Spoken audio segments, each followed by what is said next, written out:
have removed at least 50% of the people that follow me on social media. Yeah, let that sink in for a minute. Now, a lot of people ask me all the time, Brittany, why would I hire you as a social media manager? You have such a small following. What are you going to teach me? What are you going to do for my business when you haven't done it for yours? Well, my friend, that is a fabulous question, and I'm so glad you're asking it. Let's unpack that today because that is really a loaded question. I get that question a lot. And then the follow-up question when I explain why my following is so tiny is usually, well, Brittany, why the heck do you do that? So let's back up here. So if you were to look at my account, now I've got between 700 and 800 followers as of the date that I'm recording this podcast. Now, this number fluctuates immensely. I actually gain a lot of new followers, about 100 followers a month or more on average, which is fabulous. And by that logic, I should have several thousand followers, but I don't. I just told you I have 700 to 800. And the reason is that I regularly go through and clean my following list, kind of the same way you would clean an email list if you've ever done that. You remove all of the people that are not actively interacting with your content. They're not maybe even using their accounts anymore. I get a lot of inactive accounts. So people ask me, why do you do this? Sometimes people ask me how I do this, but mostly people go, okay, well, Brittany, why are you doing that? Would it not be better for you to just let your following grow and grow and grow? Because bigger numbers mean more success, right? Well, that often comes back to people's perception of what success is on social media. So we're going to unpack that, debunk that first. So the first thing that I want to say is that the number of followers you have on social media does not dictate your success. In fact, I've seen a lot of businesses that have hundreds and thousands of followers that are not making any money. Money is the ultimate, unless you are a nonprofit, money is the ultimate indicator about whether or not your business is successful. And no one can see that on Instagram. Truly, no one does not know how much you're generating in revenue, what your expenses are, and what that pretty little bottom line number is. But that's the only number that matters. So why do we track our following count? Why does that seem so important to people? Well, truthfully speaking, it is a vanity metric.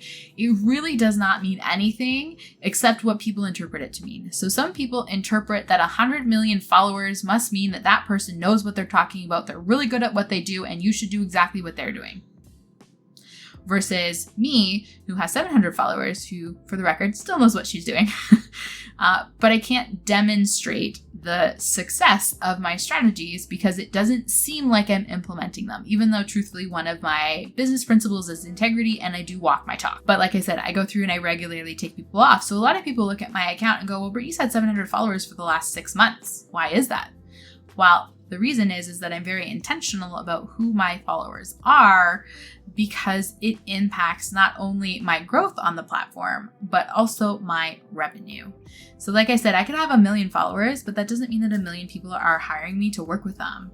I would rather have a much smaller number of people that might actually be a good fit for my business. So not only am I looking at who might potentially work with me, but who do I potentially want to work with? And I let those people stick around my content. Not to say that, I don't let other people stay just so that they can learn with me. I do, but I want to make sure that the people that are following me are people that I would like to work with, because those people go from my social media to my email list and then into becoming a client for my business. So I don't need to have, other social media managers following me. Sometimes they do learn lots, but oftentimes, more often than not, those people are never going to work with me because they already know what I talk about for the most part. They know what I'm going to say. They know what to do themselves. They don't need to hire a social media manager because they are a social media manager. They know the difference between a post and a reel and what should go up in your stories versus what you should put in your feed. They know that you can use CapCut to edit your videos and that you should have some form of long form content and then break that up into pieces for your social media post. They know all those things. So why would they give me money to tell them things that they already know? Well, they won't. And what happens when you have a lot of those people that follow you is that they're not interacting with your content. They're not liking it. They're not commenting. They're not saving it because they already know it. They don't need to come back to it later. And they're not sharing it with their friends because, well, their friends are probably other social media managers and they'd rather share their own content with them.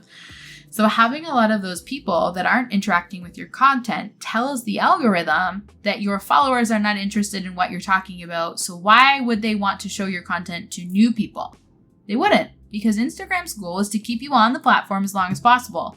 So if the people that are actively following you, which means they have indicated interest in you, don't engage with your content, it tells the algorithm that your content is not very good and they shouldn't show it to more people. That is a giant problem, my friends, and that is actually stagnating your growth. It is preventing you from growing more. And that little metric of who follows you and who interacts with your content versus how many followers you have is called an engagement rate. And that engagement rate number, while not actually measured or tracked by Instagram itself, it doesn't show up in your professional dashboard, is actually a really strong indicator of the health of your profile and is what they use to determine, again, who they should show your content to. So a fabulous question is, well, how do you track your engagement rate? Well, I have a handy little tool. It's a website that I use that will tell you, and all you have to do is copy and paste your Instagram URL into it. I'll link it in the show notes for you, so you can go and do that. It's free to check. It's free to check, and it'll tell you how healthy your account is. So we can talk about what kind of percent you should be shooting for. I don't want you to think that 100% of the people that follow you need to be engaging with your content. That's not a realistic metric to shoot for, because Instagram never shows your content to 100% of your followers. Even if 100% of them would engage with your content, it just doesn't work like that, unfortunately. But you can be strategic about who you do let follow you, who might potentially engage with your content, and remove anyone who won't. So we kind of already covered the big one. Anyone that does what you do, probably not really going to engage with your content. If they do, okay, cool, let them stay. There are some social media managers that I follow too, because, you know, we're friends, but I support them. Like, I'm actively interacting with their content because I know that it can impact their growth metrics when that doesn't happen. People that do what you do or sell what you sell, they may or may not engage with your content. I try to remove a lot of those. I also remove people that I'm not interested in working with. So for me, I have a personal moral, I have strong moral compasses for some things. I personally don't understand. I don't like the vape culture or the cannabis stuff. It's just not for me. I've never done it. I have no interest. I can't stand the smell of it. I want absolutely no part of it. And to truly be effective in my role as a social media manager or a digital marketing coach, I need to have some sort of understanding about the people that I'm working with to truly give them advice. Because what works for your company is not going to work for their company. You need tailored strategies. And if I don't understand how they generate revenue or how any of that works, I can't give them effective recommendations. And I'm not going to make someone pay me money when they're not going to get a return on their investment. So I'm not interested in working with those kinds of people. I remove them from my followers because I'm never going to want to work with them. So I'm sorry. If any of you guys are listening and you fall into that category, you may have been removed from my Instagram content, and that could be why you don't see it. So those are the two big ones. And then the third one is inactive profiles. So this can be a combination of bot profiles, meaning people that are following you because someone has paid them. So you can actually buy followers, and I guarantee you 100% of them are bots. And within probably 2 weeks or less, they are not interacting with your content. Most of them will have unfollowed you. And if they don't, they are not actively using those accounts. So you have hundreds and hundreds of people that are not following you, that are not engaging with your content. They're driving your engagement rate down. Instagram's going, this content is not good. No one is interacting with it. And then you're not gaining new followers. That is 100% why you should not buy followers ever, ever, ever. There is no reason that is going to benefit you. So you want to remove all of those bot accounts, and you want to remove any inactive accounts. So people regularly stop using Instagram profiles. They decide that business is not for them and they don't use it. That's what I get a lot of. Even personal accounts, some people just stop using that one. I've never really understood, but I've got a cousin who regularly creates a new Instagram account every 4 months. I swear, it's ridiculous. I go through and remove all of her old accounts. I appreciate that she follows me for moral support. But she's not interacting with my content. So there's no point in having those old profiles sitting there when they're not doing anything except hurting you. So not every time, but a lot of times when I run masterclasses, I go through my list and I'll go through and check. And I'll remove all those accounts that are inactive or bots if they slip through the first time or if they're competitors. So anytime I get new followers, I check it, but then I go back and see who stopped using their profiles and I'll take those out too. So those are the 3 types of accounts that I regularly remove from my profile. And that's why I do it, because my engagement rate is really important. And there's a lot of things that I can learn from that. If I know that on average, I have a really engaged following and I put a post up and it's like crickets and hardly anyone engages with it, then I know that that post did not resonate with my audience and I should not be creating more content about that. Maybe that's a topic that they're not interested in. Maybe they don't understand it the way I presented it. That could be the case too. But more often than not, it's that they're truly not interested in that. So I don't want to create content they're not interested in, because it's a waste of my time, truthfully speaking. Because if you're not going to engage with it, then you're not going to take whatever action I've asked you to do, which means you're probably not going to end up on my email list, or you're not going to become a client of mine. So it's a little bit of market research. If I put a couple posts up about podcasting and no one's engaging with it, then that means that to me, it's not the right time for me to be launching like a podcasting challenge to help people set up a podcast, because they're not interested in that. So that helps me make sure that what I'm offering in my business is aligned with the needs and wants of my clients and my customers, so that not only am I serving people, but I am making sure that my revenue streams are going to be healthy, because I'm providing things that people want at the time that they want them. So there's so much that you can determine from your engagement rate. And if you are not actively cleaning your account out with those people that are not interacting with it, you're hurting yourself and your business's potential. So it is really, really important to me to go through and do that. And I don't care whether I have 1 million followers or 700, because I know that those 700 people are actually people that might potentially work with me. And that is more important to me than having some vanity metric. So I also had someone ask me a follow-up question, which is on the topic of this, but do you feel you lose potential followers and clients because you don't have, 10,000 followers or 1 million followers? And the answer to that is a heck yes. I know that I do. I know that people have not attended my free masterclasses because I don't have 100,000 followers. And I was like, I don't get it. And they're like, well, you haven't grown your following. It was like, well, that might be what it looks like to you, but that's not what it means to me. So that's okay. And I understand that. But what that means to me is that those people are not actually aligned, and I technically don't want them following me or coming to my masterclasses, because they don't understand the right things. And maybe they should come so they can learn what the right things are.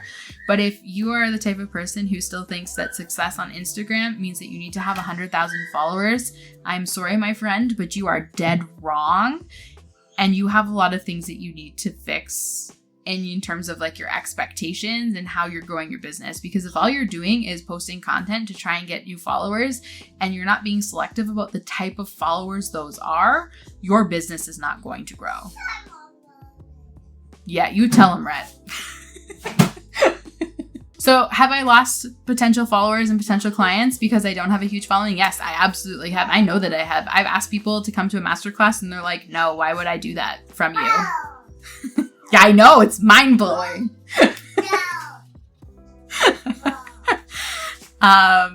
But on the same page, I know that I have also probably gained followers because I don't have a lot of followers. And I know that's mind-bending logic, but there are some times where I'll look at a service-based provider and I'll be like, you have 100,000 followers. I might love you to pieces and really want to work with you, but dollars to donuts, I can pretty much guarantee that I can't afford you. And whether or not that's true, I don't know, because I oftentimes don't go through to the website to actually look at their prices, because I have this mentality of they have a lot of followers, they must be very expensive to work with because they're an established business, blah, blah, blah. I have all of these internal dialogues that go in through my head every time, and I need to work on fixing that personally, but everyone else has that. So whether you don't have a lot of followers or whether you have a lot of followers, you're going to lose followers. That's just kind of the nature of it, because you can't control everyone else's internal dialogues. But that's okay, because that just means that those people were not aligned for you at that point in time. And you are then just going to find other people that are aligned, and it's going to work out wonderfully. So bottom line, to rehash here, your engagement rate is important. Your Instagram growth numbers, not so much. Your Instagram following numbers, not so much. You should be regularly going through and cleaning your following, even if that means it feels like you're growing at a snail's pace. Like I said, I've been at like 700 followers probably the last 3 or 4 months, even though I've gained so many new followers. It's just that I cleaned a bunch of people out because it was time for me to do that. On that note, I recommend that you do go through and clean out followers once a quarter, once every 6 months. At least do it once a year, please. The more often you do it, the less time it takes because you're kind of looking at the list more regularly. So keep that in mind. Yeah, so that's really important, really, really important. And again, just know that whether you have a lot of followers and not a lot of followers, you will lose followers because of those internal dialogues that people have.